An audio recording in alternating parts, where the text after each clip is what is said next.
Hello, my name is Ganondorf, and welcome to my tutorial. Today we will be going over how to add a low poly model to your mods for Super Smash Bros. Melee. This will allow the models you create or import to have a shadow and appear in the magnifying glass when you are off screen.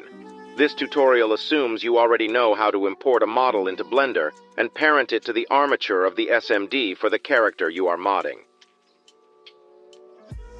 As you can see here, we have a fully rigged model. First, we will have to create the low poly model. While there are several ways to do this, I prefer the easiest, quick, and dirty method. We will be making use of the Decimate Geometry tool in Blender to reduce the poly count of our model. Simply duplicate your mesh. In this instance, my whole model is only one object, as it shares one texture. As it will only be appearing in the off-stage magnifying glass, you can reduce it quite a bit. The important thing is to not distort its outline to the point of it looking off when very small. I usually reduce it by a factor of 0.5 or 0.25. Something to note about the low poly model is that it has a lower object limit than the high poly model. Objects that share a texture in game can and generally should be joined together for both the high and low poly models, as it will save on object slots. If you have too many objects in the low poly model, you can remove smaller adornments to reduce the count. We will be seeing how to check the total number of low poly objects later in this video.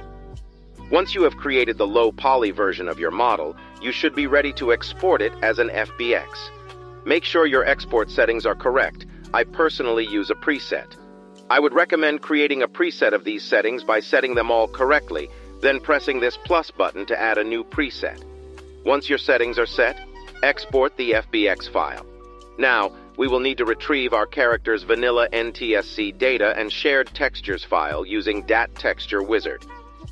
Simply navigate to the character's file, and at the top you will find the .dat file you need.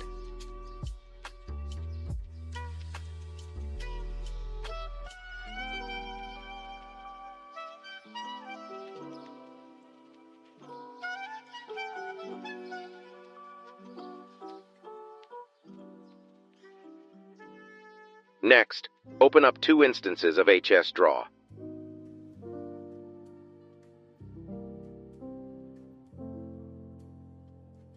In the first, open up the file you just retrieved. In the second, you can open up the .dat of the character you are modding. Follow the path I am currently taking in the hierarchy of the NTSC data to get to the lookup table for the low poly model.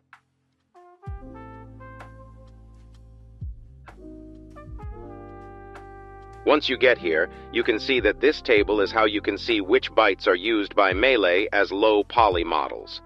For Ganondorf, you can see that the first byte is 45, and the last byte is 59. This means that in the hierarchy of HSDraw, your low poly model has to land somewhere between these two numbers. Be sure to check through all available bytes, as some characters' lookup tables point to bytes that are not always in order. Now that we know the correct location for our low poly objects, we can move them to that location in the HSDraw hierarchy. To do this, go to your second instance of HSDraw.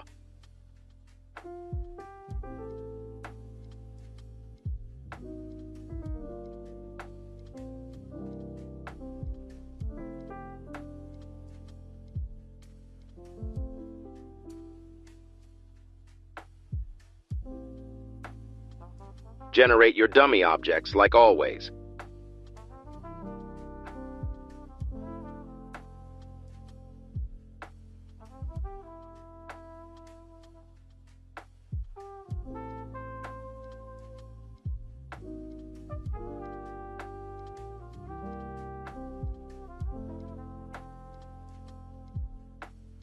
Then, simply select all of your low poly objects, in my case there is only one, and use this arrow to move it onto one of the designated bytes. It generally does not matter which byte you choose.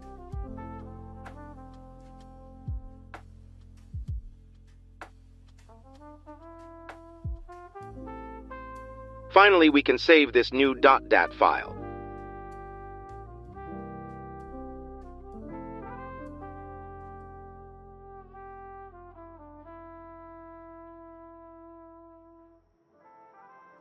We will use Dat Texture Wizard to import this into the game over the correct character and color slot, in this case, neutral Ganondorf.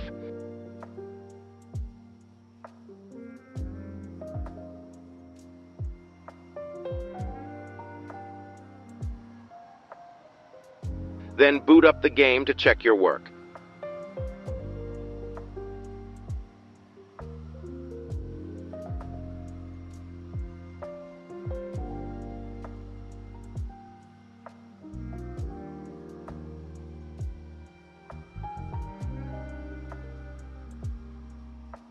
As you can see, we now have a shadow, and if I were to go off screen, you can see that my character shows up in the magnifying glass.